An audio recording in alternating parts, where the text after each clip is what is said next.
Welcome to the RebChat Inside Stories series, conversations with creative talent and creative entrepreneurial businesses. We discover the inside stories that inspire and motivate creative people to do what they do.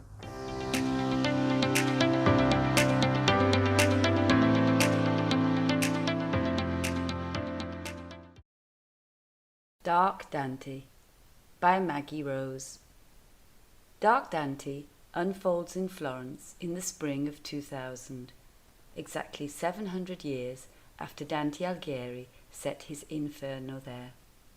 Disgusted with the corruption of his contemporaries, the poet decides to punish the ill-doers of the day in his magnificent poem. In this engaging and evocative mystery thriller, a string of horrendous murders is committed in quick succession. Seeing that the Italian police are making little headway finding the culprit, Maria Farrell, the niece of the first victim, Peter Farrell, decides to investigate. Because of a family feud, she never met Peter, a specialist in art history, who lived in Florence most of his life. Maria, a theatre director from Manchester, shrewdly exploits her professional skills and knowledge of Shakespeare's theatre in her attempt to solve the murders. Caught in a web of mystery and grappling to understand the mindset of the Italians she encounters, this unusual detective follows the Dante trail, in the conviction that somebody in Florence, obsessed by Dante, may have decided to mete out the punishments described in the Inferno all those centuries before. Maria's investigation reveals much about her Uncle Peter and the fascinating medley of friends in his inner circle. And importantly, a growing friendship with one of the detectives on the murder case leads Maria to reconsider her priorities in life. About to leave England, she resolves to return to Florence very soon to see her new friend and hopefully discover more about the enigmatic figure of Dark Dante. Hello, this is Rebecca Dixon, and we warmly welcome Maggie Rose to the RebChat Inside Stories. Dark Dante is her first novel, but she has been writing for a great part of her life. As a playwright, she's also a teacher and a workshop leader, among other things. Her work has been published and performed in both Italy and Scotland, and it's so nice to have you here with us today, Maggie.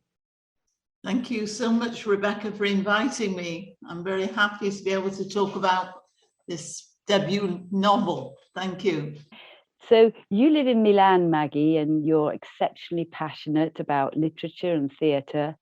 You've worked on so many amazing projects during your career, radio plays, participating often in the Edinburgh Festival.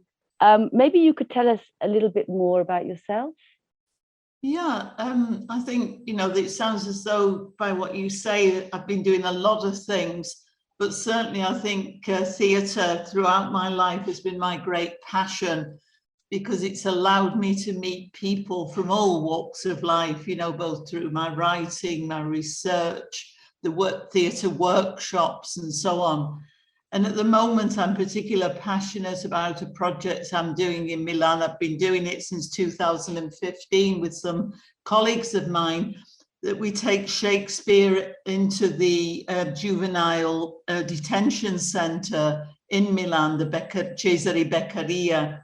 And that's very interesting, because you're working with young minors who have got serious problems often. But when you do theatre, you realise that we're all, very similar in many ways. You get over a lot of hurdles. Indeed, indeed. And I actually noticed that this morning on your website and was going to ask you about that. So you've actually anticipated my question there. Dark Dante, Maggie, I read every single word. There was no skimming.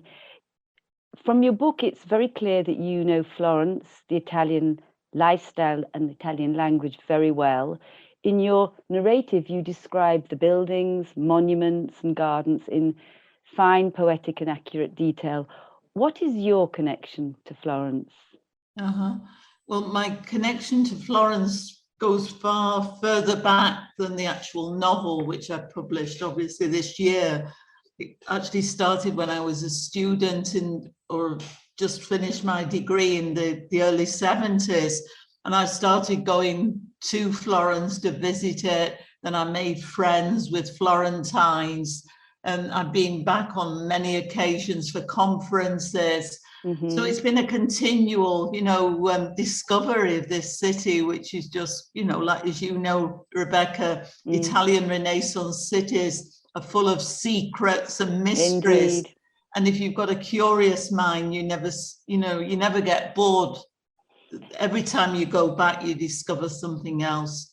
That is totally true. I find that with Venice a lot, that every time I go back, I get more and more awestruck by this city, that maybe the first time you can't take it all in. What inspired you to write Dark Dante? I think it was at a certain point in my life, about 15 years ago or so, I decided I had to become more familiar with Italian literature, because I've been teaching British theatre studies for most of my career. So I started reading some classical works, and one of them was The Inferno, and I was absolutely blown away by it. There's no other word. I think it's just incredible, the graphic images that Dante gives you, and the analysis he makes of the human mind, of evil, of people who deserve, in his way of looking at things, punishment. But there's this great design within this epic poem that it's just mind-blowing. Very, very interesting. You also mentioned something about the fact that Italians study much more literature outside their own home country than we Brits. Is that true? That, I think, is absolutely true. I speak to my nephews today, and they know nothing about Dante or Pasolini and so on. They know a lot about Shakespeare. So it's very, very still, the syllabus in Britain is very focused on our own authors. We've got great authors. I've nothing to say about, absolutely first rate. But it seems to me it's a very closed way of looking at literature. So when I wrote Dark Dante, I had in mind, all those people in the English-speaking world, I'm sure it's the same thing in Australia and New Zealand, who know nothing about Dante. So I thought this novel, apart from being, I hope at least, a good mystery thriller, it also is a way for people who know nothing about Dante or very little about Dante to learn, the way he saw the world and the hopes he had to change things. Indeed, and you made a very good job of that. I learned a lot through reading Dark Dante. Let's talk about the characters, Maggie. In particular, Maria Farrell. The story is told through her in first person. And I wonder about Maria. As I was reading it, is there a connection to Maria and your own background? Well, I suppose people say with all first novels, there's a lot of autobiography. I suppose I've fallen into what is, in a way, a trap, or it might not be a trap, I don't know. Certainly, I think, I didn't think about it while I was writing it, because I just got on with it and wrote it. I didn't want to analyze what I was writing as I was in the process. But looking back with hindsight, probably Maria is a kind of figure that I imagine would have been myself had I not moved to Italy, if I'd stayed in Manchester. Because my aim before I moved to Italy was actually to work and make documentaries at Granada. That was my great aspiration when I was, in my late teens. So I suppose Maria, does fulfill that wish. And then Maria as well, like myself, is an expert on Shakespeare and so on. But then there are lots of different things, that I certainly am not Maria. And I think that's true of her and also the other characters. There are bits and bobs of myself in all of them. Yeah, indeed. She's very complete though, and at times she's actually very amusing. She's a great young woman from Manchester. Yeah. The other characters, the twins, the investigators, Katerina, Singh, Gabriele, I suppose they are all based too, like you just said, on people that you have met, characters you have known, and you've probably just taken a bit from one person, taken a bit from somebody else. Yeah, I think that happens. I mean, even when I write plays, this has happened in the past. But I think there, as an author, you're very conscious that you don't want to put a person that you know in a novel. You know, it would be, you know, embarrassing or difficult for copyright and so on. So what happens is there are little bits of certain people that perhaps even unconsciously you put in the book, and then you only see it later, or somebody else points it out to you later that there's a bit of somebody in a book. But then in the end, it's your imagination that takes off. You know, there might be that snippet of reality blown up into a fully fledged character. I think that's the joy of writing, isn't it? Creative writing. Indeed it is. And we write about what we know, don't we? We always write about what we know. So who we know is going to be part of that too. I'd like to talk a little bit also about your style of writing. It's wonderful. It's very rich. It's really detailed, but it never becomes tedious, Maggie. It's very easy to picture the people and the places you describe. I think we can read some lines from chapter 50 when you describe Juliana, a dressmaker. Once Katerina has opened the door leading to the dressmaker's atelier, we climb to the second floor where Juliana greets us and shows us inside. In her late 40s, she is slim, her hair cropped short with a fringe. She is dressed simply in a navy blue cotton tube dress. Her only accessories, a necklace of exquisite pearls, a small silver watch, and a tape measure slung around her neck. Isn't she just the spitting image of Coco Chanel? Katerina whispers. Such exquisite taste. Once Katerina has said hello, she introduces me. Signora Nesby, I brought my friend Maria for a new outfit. She's returning to England next week and needs something fabulous. A linen two-piece, perhaps. I look around the room. Rolls of fabric are stacked on shelves on every wall, with a huge cutting table in the center. To the left, another room whose door is open reveals a row of sewing machines where some women are making garments. So we can really picture this Italian dressmaker and her setting. And Juliana appears very, very briefly. And even there, you've taken great care to help the reader understand who Juliana is. And I really appreciated that in your book, Maggie. You obviously also have an interest in the criminal mind and you like mystery. Can you talk to us about this? Yeah, well, I suppose my interest in the criminal mind was triggered by Shakespeare, by Shakespeare's villains. I mean, when you take characters like Richard III or Iago, you've certainly got Shakespeare going into the realm of, you know, evil and what makes people evil, and the impossibility often for an author, either a dramatist or a novelist, to understand the criminal mind, as you call it, Rebecca. I mean, Iago says, I am what I am, and you're never going to find out any more. So, you know, there have been hundreds of books written on Othello, but we're never going to get to the bottom of what Iago is really about. And yeah, that fascination with evil, certainly, you know, I more than read crime novels, I actually watch a lot of telly, documentaries, any kind of reports about murders and so on. I admit I have got this fascination. And this also dates back to, I don't know, when I think about the Moors murderers when I was a teenager, you know, Ian Brady and Myra Hindley. I remember being really, really struck by that and wanted to know all about it. And that has continued.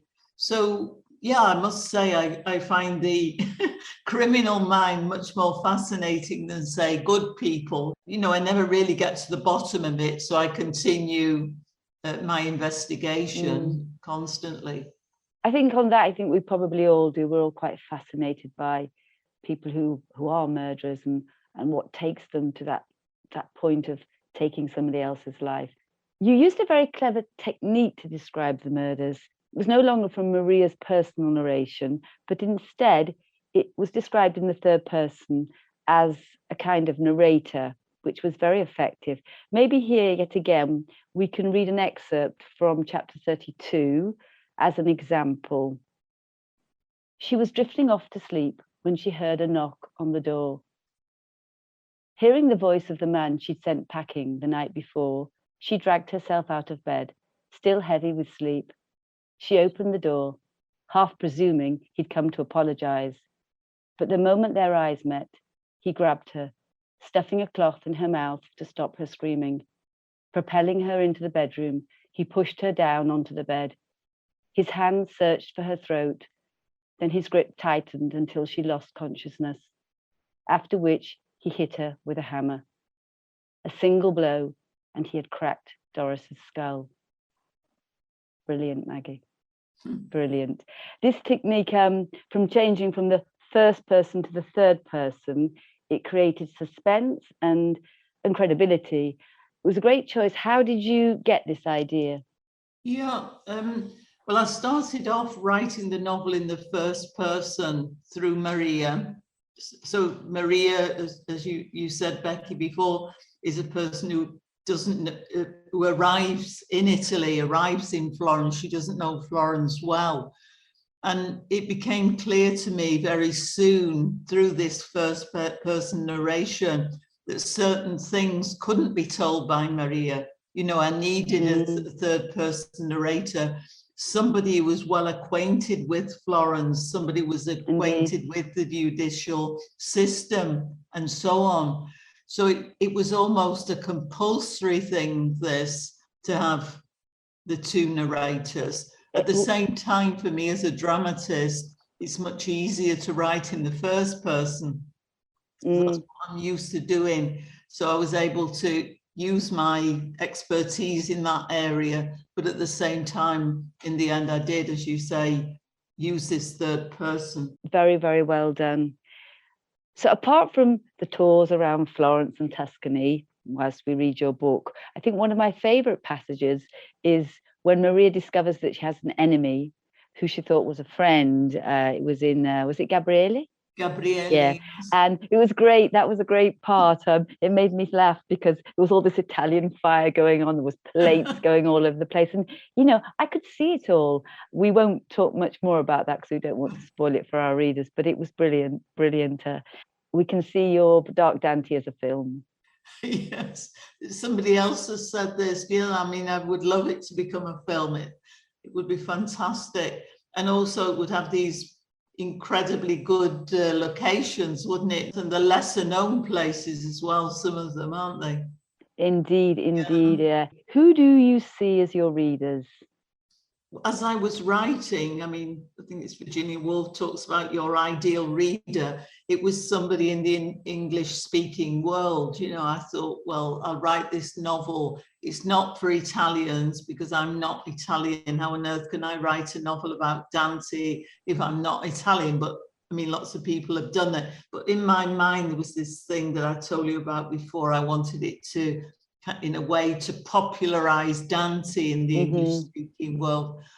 But I mean, now Italian friends have actually read the book and they've liked it. So, you know, at a certain point, I suppose it won't be for Dante academics because it isn't, you know, an erudite book about, you know, very specific things in Dante. But I think, yeah, it can be read by all sorts of people all over the place.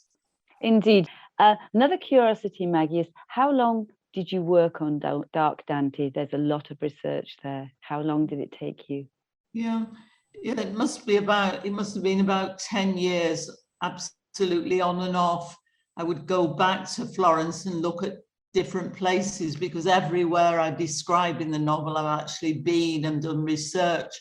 Sometimes I went on my own, other times I asked Tuscan friends to go with me, ones who, you know, historians, or a friend of mine who's a sommelier who knows all about the restaurants and so on in Florence. And she also told me a lot about fashion in Florence. So there was a great variety of people who fed information into it.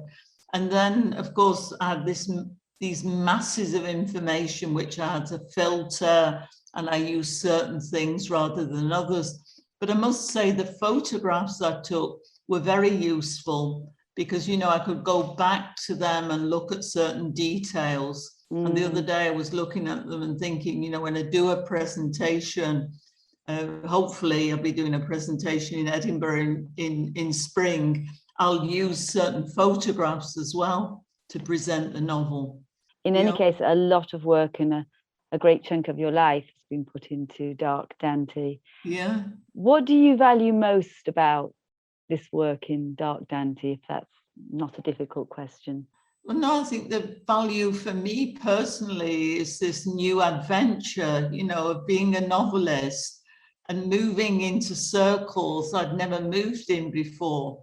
Because when you write for the theatre, you're part of a creative team. You know, I never think of myself alone when I'm writing plays, because I'm immediately working with a director, a costume designer, a blah, blah, blah. Whereas with a novel, you are actually on your own. And the way you're promoting it as well is different. So it's a whole new strategy for me. Ah, that's interesting. So that was your challenge also, to work on your own. I hadn't thought about that aspect of it, becoming a lone ranger rather than a team. So I'm going to ask you now is, what do you think is Dante's relevance in the modern age? Yeah, I think, you know, he's got a lot of, obviously, there being a huge worldwide writer and incredibly talented. I think I can just say for me what he means. And it's certainly the fact that he was a great writer, but also a person with this huge civic consciousness. You know, he was a top politician before he was sent into exile. As a young man, he'd already, obviously then, you know, he died a lot earlier than you do today. So by the time he was 30, he was a priori in Florence. So with a huge responsibility. And to mix these two things, it was pretty normal at the time, and it went on in the Renaissance that people had different specializations. But I think it's a thing we could go back to today. You know, the fact that many of our politicians aren't highly or deeply cultivated people. Indeed. We both live in Italy. We'd benefit a lot, wouldn't we, if they did have this mix. It would be good for everybody, I think. Maggie, you have many other talents too. You're a co-founder of the English Theatre in Milan. Would you like to tell us something about your theatre group? Yes, no, it's really amazingly successful, this association. Even if we had lockdown, we only had 2 or 3 plays before we actually before lockdown happened. You know, we founded it in 2019.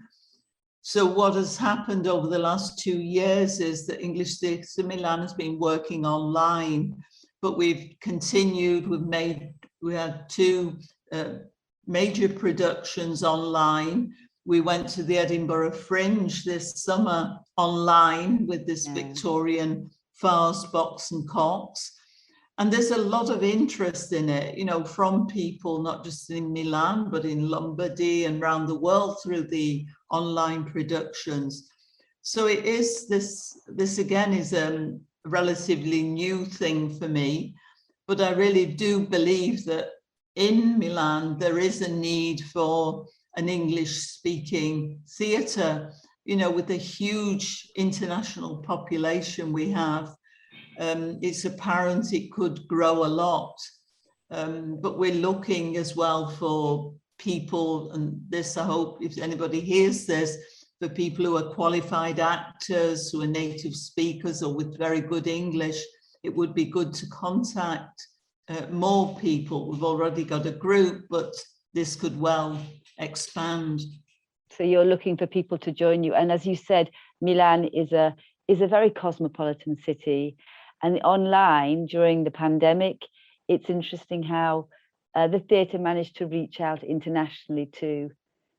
Doors were opened rather than doors were closed to some extent. Well, absolutely. I mean, we had people, top professionals working with us during lockdown, you know, people who normally would never have been working for free, because we all work for free because we just wanted to keep on working, which was, you know, it was a fabulous experience.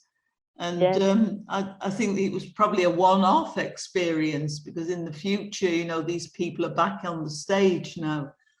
But, totally. You know, out of everything, you know, even if there's a huge crisis as there was with the pandemic, there were these really positive things happening. Totally agree with that, Maggie. Yeah. So thank you so much for talking to us today. If people want to know more about Maggie Rose, the English Theatre, they can go to the Facebook, I think, at English Theatre Milan Teatro di Performance de Arte.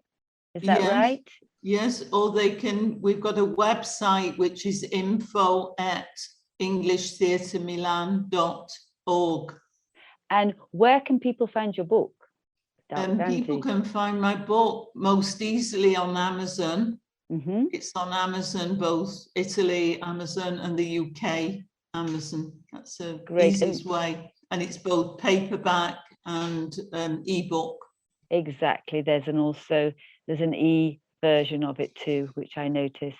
Yes. Okay, Maggie, thank you so much for talking to us on the Reb Chat Inside Stories. We'll say goodbye to you and we will keep in touch. And I thoroughly invite our listeners to read The Dark Dante. Thank you, Maggie. Thank you, Rebecca. Thanks so much for inviting me.